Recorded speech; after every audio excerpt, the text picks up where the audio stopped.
कलयुग का एक ही नियम है, जितना अटूट विश्वास होगा उतना ही भयानक विश्वासघात होगा। कभी कभी सोचता हूँ, क्या यही मनुष्य हैं?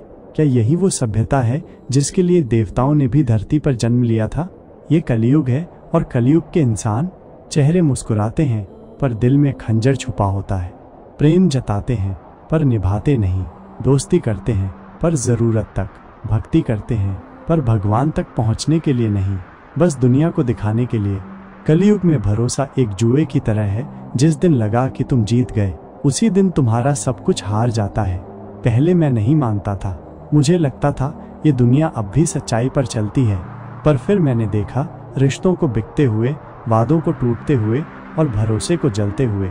आजकल लोग दिल नहीं तोड़ते, वो पहले तुम्हें पूरी तरह से जीतते हैं, फिर तुम्हारे भरोसे की चिता सजाते हैं और मुस्कुराकर उस पर आग लगा देते हैं। कलयुग के लोग चेहरों पर मुस्कान रखते हैं और दिल में स्वार्थ। मैं हमेशा तुम्हारे साथ हूँ, यह अब भाव नहीं, जीवन का झूठ है।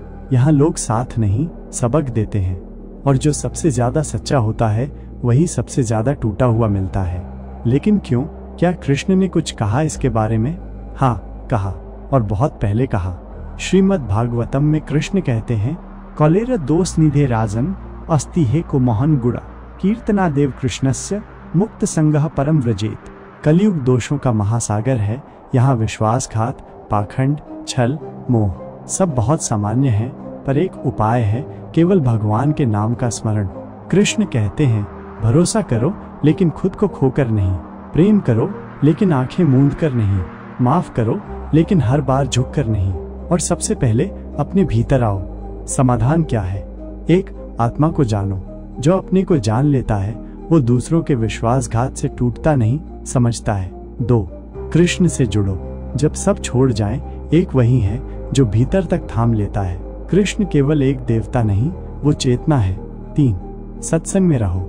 झूठ की इस दुनिया में सच की थोड़ी सी हवा भी तुम्हें जीवित रख सकती है। 4. मौन को साधो। हर बात बोलनी जरूरी नहीं होती, कुछ उत्तर मौन में मिलते हैं। कभी कभी टूटने से ही पता चलता है कि तुमने किसे अपना समझा और कौन बस तमाशा देख रहा था। लेकिन अब मैं समझ गया हूँ, दुनिया बदलने वाली नहीं, तो अब मैं ही बदलता हूँ। मैं अब भी विश्वास करूँगा, लेकिन पहले खुद में, फिर उस ईश्वर में जो छल नहीं करता, जो बदलता नहीं, जो छोड़ता नहीं। कलयुग का नियम बदल नहीं सकता, पर तुम बदल सकते हो किस पर विश्वास करना है और किस पर नहीं।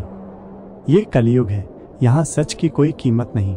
यहाँ तो लोग झूठ की चमक, झूठ की पैकिंग और झूठ के अभिनय पर मर मिटते हैं। तुम अगर सच्चे रहो तो लोग तुम्हें कमजोर समझेंगे। तुम अगर भरोसे से भरे रहो तो वही लोग तुम्हारे भरोसे का तमाशा बना देंगे।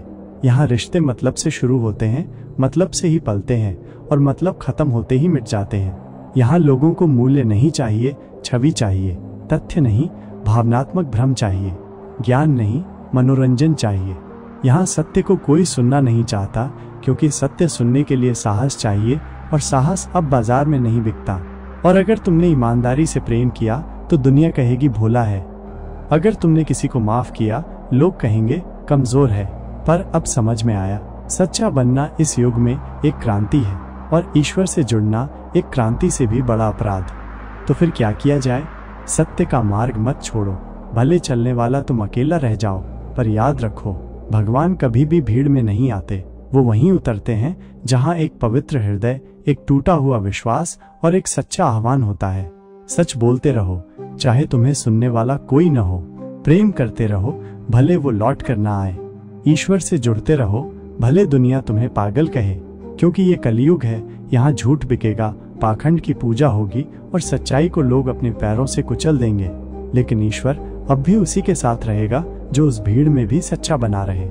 अब मुझे दुनिया की रजामंदी नहीं चाहिए, अब मुझे सिर्फ उसकी संगति चाहिए जो झूठ नहीं बोलता, जो छोड़कर नहीं जाता, जो मेरे भीतर बैठा कृष्ण है।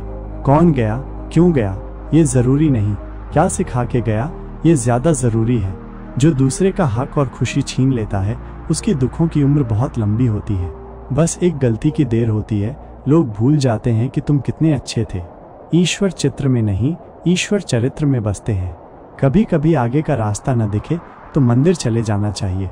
क्या पता भगवान तुम्हारा ही इंतजार कर रहे हों।